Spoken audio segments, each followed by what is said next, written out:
Dating এ এসেছেন রেস্টুরেন্টে, কিন্তু সেখানে খাবার বাদ দিয়ে পিস্তল হাতে মজেছেন প্রেমিক প্রেমিকা। হাতে পিস্তল নিয়ে হাসাহাসি ও খুনসুটিতে মেতে ওঠেন তরুণ তরুণী।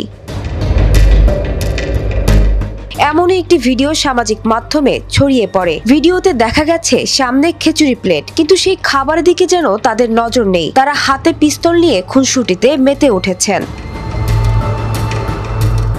ভিডিওতে আরো দেখা গেছে রেস্তোরাঁয় গুলশান নীরবতা। খাবারের টেবিলে বসে গল্প করছেন প্রেমিক প্রেমিকা ও তাদের বন্ধু। টেবিলে খিচুড়ি প্লেট, একই টেবিলের উল্টো পাশে বসে আরো একজন তাদের সঙ্গে গল্প করছিলেন। বন্ধুদের কেউ একজন হঠাৎ একটি পিস্তল বের করে তুলে দেন ওই যুবকের হাতে। এরপর তিনি সেটি দেন তার বান্ধবীর হাতে। সেই পিস্তল নিয়ে হাসি আনন্দে মেতে ওঠেন তারা সবাই।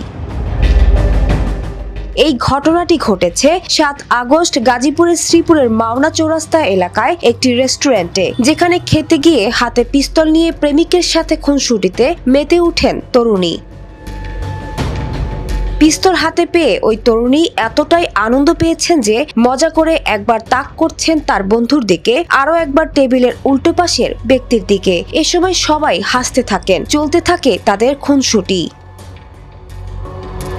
জানা যায় মাওনা চৌরাস্তা এমসি বাজার এলাকার প্রেমিক সাজ্জাদ হোসেন আলিফ মোড়ল তার প্রেমিকা ও বন্ধুদের নিয়ে অবৈধ অস্ত্র নিয়ে মজা করছিলেন। সাজ্জাদ শ্রীপুরের তেলিহাটি ইউনিয়নের এমসি বাজার এলাকার ইলেকট্রিক মিস্ত্রি আজাহারুল মোড়লের ছেলে। শ্রীপুর থানার ভারপ্রাপ্ত কর্মকর্তা ওসি মোহাম্মদ আব্দুল বারিক বলেন, এটি পুরনো ভিডিও। কিছুদিন আগে একটি অপহরণ ও চাঁদাবাজির মামলায় সাজ্জাদ হোসেনকে গ্রেফতার করা হয়েছিল। তিনি এখন কারাগারে আছেন। ছড়িয়ে পড়া ভিডিও যাচাই বাছাই না করে নিশ্চিত হওয়া যাবে না এটি আসল নাকি নকল। তবে এদেরকে দ্রুত আইনের আওতায় আনার দাবি জানান সচেতন নাগরিক সমাজ।